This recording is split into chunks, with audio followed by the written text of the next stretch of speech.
It's clear that we can't make more time, but we certainly can make more of our time, a realization that for some reason has resided in my soul for as long as I can remember.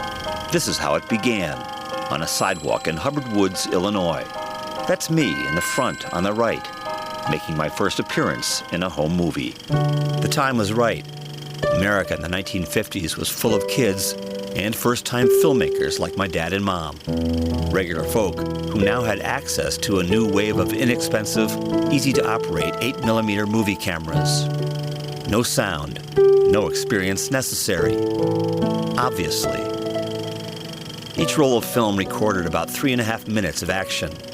If action translates to walking toward the camera while smiling.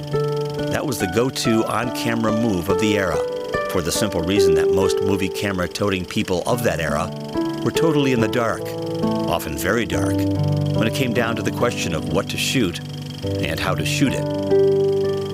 Which is too bad, because my dad and mom, and so many others like them, had noble intentions.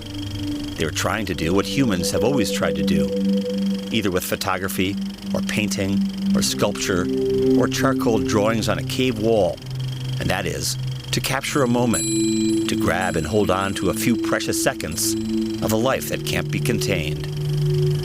It's a never-ending task, and after a while, most people grow weary of the effort, reaching for the movie camera on fewer and fewer occasions. That's what happened in our house. The gaps in our home movie timeline growing bigger and bigger, until the family projector finally went dark for good sometime before my 10th birthday. A decade passed. Then, in August of 1969, I bought a movie camera. The new and improved Super 8 model, with a better lens, but still no sound. Still only 3.5 minutes of film per roll. Kathy and I were engaged to be married the following June, after my final year of college, my last season as a college hockey player.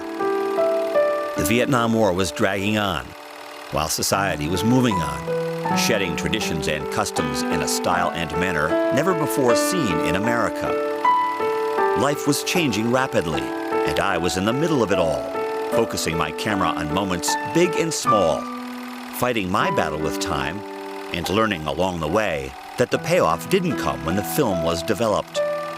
It was the act of filming that seemed to make life slow down, by peering through a viewfinder for a better angle of a quiet moment, by climbing onto the roof of our house for a more dramatic view of a simple stroll down the sidewalk, by framing even the most ordinary aspects of life in ways to be noted and remembered.